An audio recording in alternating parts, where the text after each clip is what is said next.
This is the cheapest Suburban you can buy today. And I'm not joking, this is the cheapest one you can get. I borrowed it from Jerry Seiner Chevrolet here in Salt Lake City. It is available for sale. Let's go ahead and check out the window sticker so you guys can see some of the pricing and options on this build. At the very top is a description, and the colors are cement white, and this does have the Gideon very dark atmosphere interior. Now be sure to pause it for the standard equipment. There's not much, just a partial listing. And then you guys will see the base price is $64,500, and there is literally no options on this build. So with destination at $1995, the total price is $66,495, and you guys can see the Philly coming numbers off to the left side there. The only other way you can get it cheaper is if you skip four-wheel drive. Now for 2025, the LS model did get a $2,300 price increase, and that's a big jump, but there's a lot of nice features on this one. On the front end, you guys can probably tell that they did refresh the grille and the headlights. Has a cleaner look, a little bit more bolder. The last one was very controversial when they released it, but overall I think it was a nice design, but this is definitely a lot better. Believe it or not though, they do give you some animations on the headlights. You can kind of see them right there. They're full LED, including the projector style high and low beam, and they do have a flow through right here, front parking sensors, and they give you one off to the side right there. They don't have fog lights, but if you move up to the LT model, you can get that for 2025 now. There is a camera on the front end, which means it's going to have 360 camera view. And you know, when you get these full-size SUVs, they always give you the good suspension. So double wishbone, you have that coilover setup. They do have some strengthening right there, so it's going to handle well. It's going to have a good road feel because of this independent front suspension with a double wishbone. And if you don't know what double wishbone, you have that and this control arm down there, which makes it double. If you get a Traverse, it'll just be just one control arm. Now off to the side, you guys will see the wheel design, 18s. And they don't look bad actually. They have a nice look on this styling. So Michelin tires, which is a plus, 265/65, 18 is the tire size there. And here's just the capacity if you would like to see that, 2,601 pounds at 44 psi. They do provide a fabric material for the liner. Now off to the side, you can't really tell that anything's different, right? It just looks like a Suburban from 2021, basically. And one thing I like about this one is they do give you the painted mirror caps right here.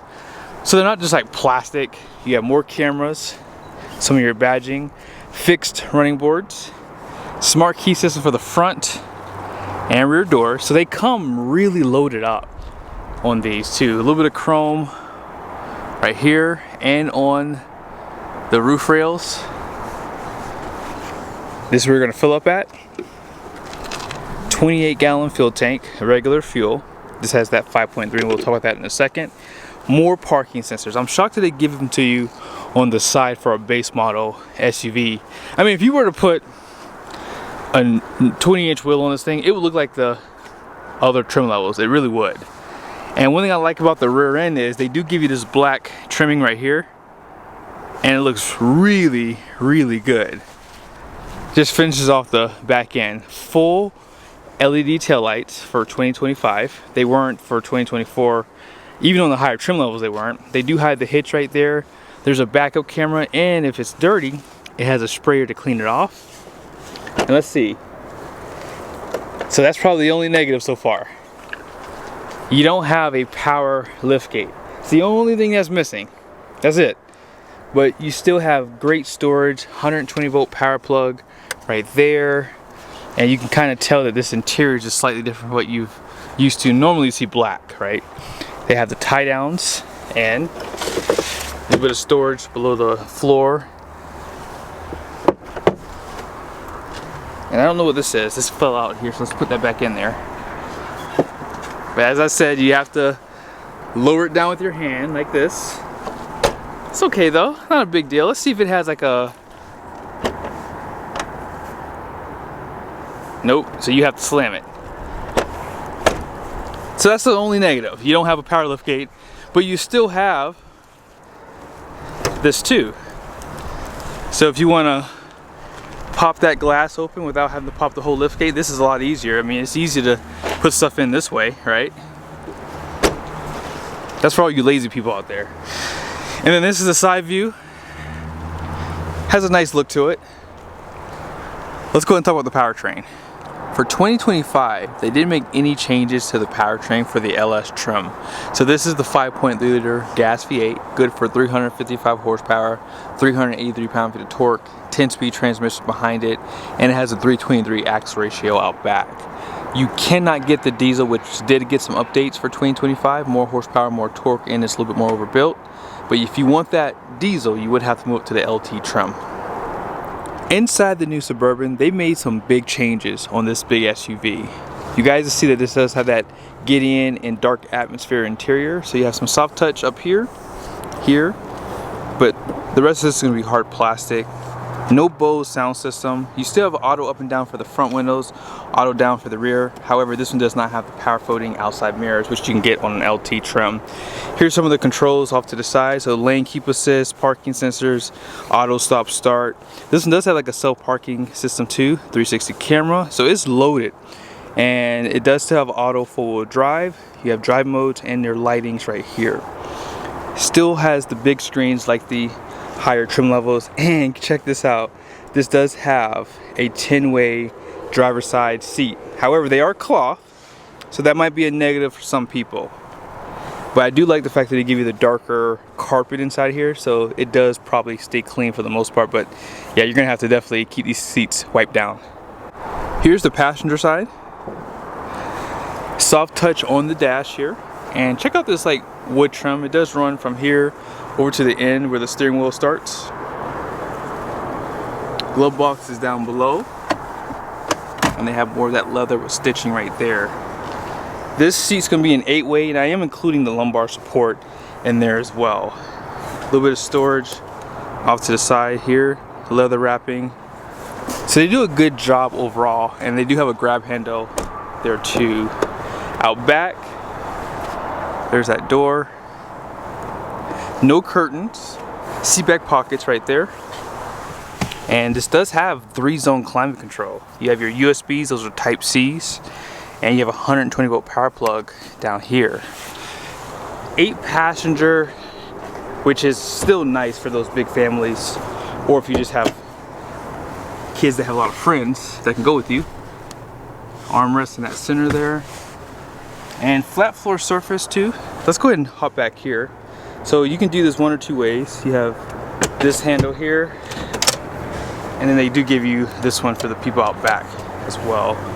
And USBs, cup holders with a little bit of storage, and you can fit 3 across back here. They have the same thing on that side as well. LED interior lighting. Let's go ahead and jump back over to the driver's side. Here are the buttons on the steering wheel.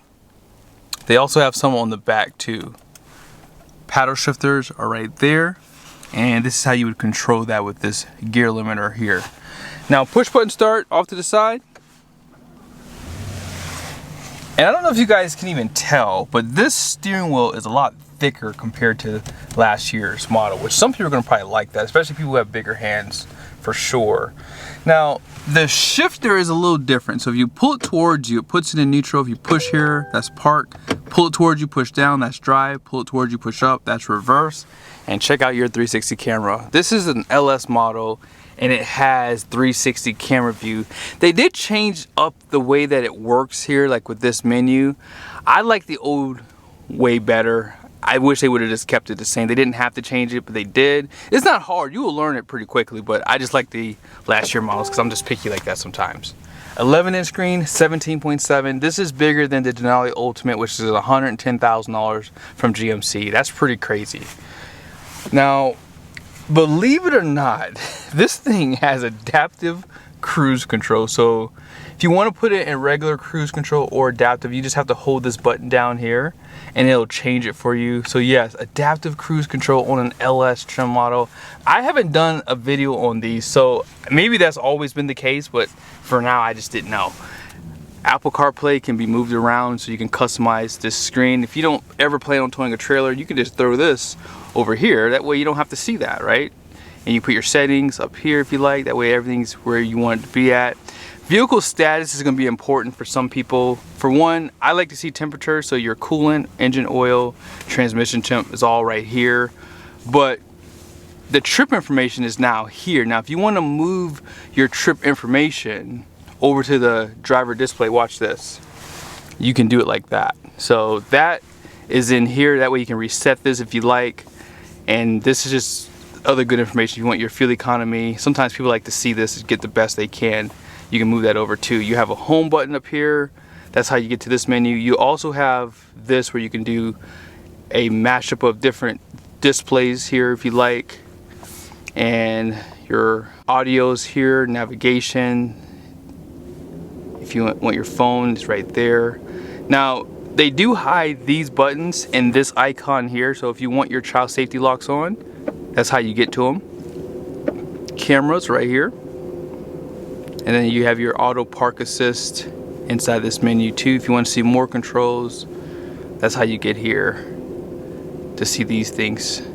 But yeah, overall, I like the new screen for sure. Your climate control is down below. That does stay up there, but they also give you hard buttons. And that's just something that GM has always been good at. They like to give you hard buttons, and I think a lot of people like that. No wireless charger, however, on this trim level, but they still give you 2 USBs right there. Your cup holders are right there. And then here is the center console. 2 more USBs. You have a Type C to the left, Type A, and that removable tray. And they do provide a light to illuminate this at nighttime. At the very top, let's just see what they got here. They still give you the lights for your vanity. Let's see if they do it for both sides. Same thing. That's nice, because I know most of the females are going to probably be driving these. But yeah, they do a lot of good stuff for this trim level. The dash has that soft touch. And on this screen too, you can see you have your outside temperature. It shows you the compass on that side. And this button here will take you through this too. And you can do full screen navigation over here. That way you can have your climate and your audio controls up on this screen, which is really nice. Here's just a few more of those menus. You have a clean screen. If you don't want to see a lot of information on here, you can do that. Yeah, that's pretty much it. And I don't know if I mentioned, this does have a tilt and telescoping steering wheel too. Let's go ahead and check out the numbers on the door. If you do plan on towing a trailer, these might be important. 3,800 pound gross axle out front. The rear is 4,300 pounds. And gross fuel economy ratings can be 7,700 pounds. The wheels are 18 by 8.5 wide. And here are the tow numbers. So 7,500 pounds towing. Also, your payload is 1,783 pounds. Gross combined weight ratings 14,000. This thing is not that heavy, 5,917 pounds. I did a video on a Yukon that was heavier than this, and it was an XL. And here's that yellow sticker showing you the tire pressure.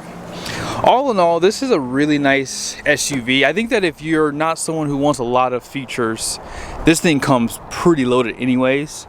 And some people don't care about the wheel design, things like that. So I think overall what you're getting in this package, the price point is actually in line. I hope you guys liked the video. Be sure to subscribe to the channel. I'm planning on doing more videos on these. And hopefully you guys can see this trim piece right here. It's black. I want to show it to you guys in the sun a little bit better. But yeah, it definitely has a nice look to it. And yeah, I think that most people will be happy with what you get on this package. Unless you just have to have leather seats, you can just move it to an LT trim. See you guys soon.